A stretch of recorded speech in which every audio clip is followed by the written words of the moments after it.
My impressions about this budget is that it's a budget that has been prepared, keeping the negotiations with the IMF for another program in mind, and I think it will get us closer to the that objective. If anyone was expecting some reforms or structural changes in the economy through this budget, that hasn't happened. I think the budget is basically an incremental budget, and there's nothing bold or brilliant about it. And I don't think it changes the structure of the economy or improve it or will help solve our problems in the longer run. It lacks I think it lacks long-term planning. It's about immediate problems, which is about IMF program. So this is the objective of the budget that I've been able to understand from it.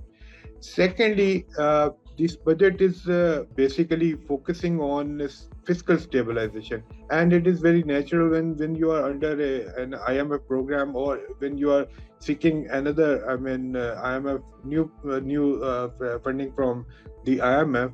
You always go for fiscal stabilization, and that is the primary demand of fund.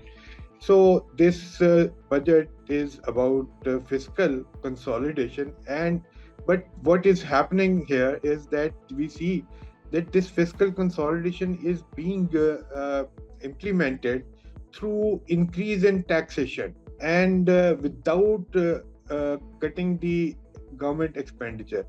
Rather, we see that the government expenditures have increased, especially on the development side. If you look at on the development budget, it has significantly increased. So I think the budget uh, is neutral, almost neutral, regarding as far as the industrial sector is concerned.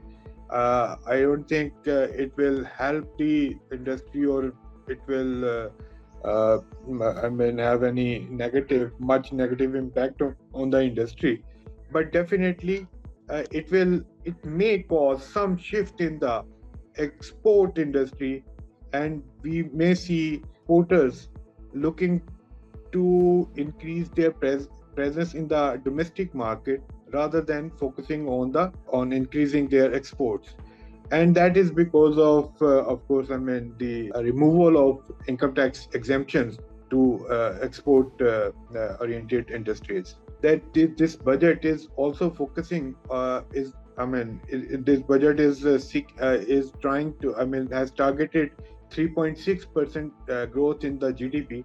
And if we look at the details, we see that it has majorly based its GDP growth target on agriculture, not on industry or services. So the government, the finance ministry, they also believe that the industry or services sector will not be able to show much growth during the next fiscal year. If you agriculture sector was actually the savior this year as well.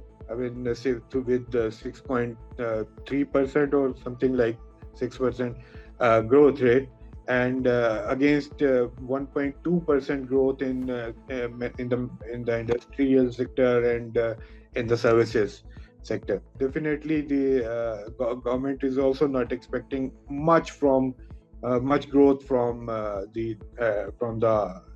industrial sector. I think the tax target that is very aggressive, very ambitious, and they will get some growth in taxes through through inflation. 12 or 13% inflation they have targeted, and 3.6% GDP growth.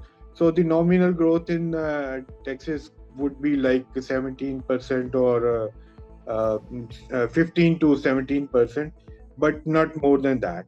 So it means the rest of the growth in tax revenue collection, which is 23%, that has to come through mostly through administrative measures. But if you look at the targets for income tax, it is almost 50% higher than this year.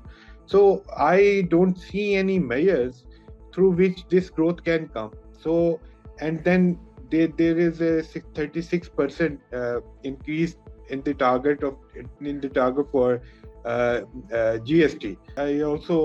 Not sure if they can pull it off. When you are not able to meet the targets in these two taxes, how will they be able to collect the 13 trillion rupees of taxes? I can't understand why.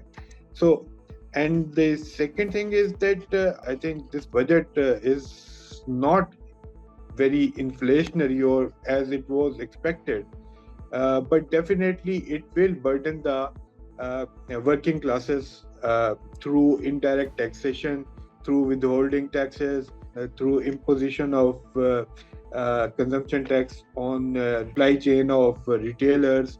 So it will definitely burden them because it will make things a bit expensive for them. So I think the households, middle class households, will feel the pinch.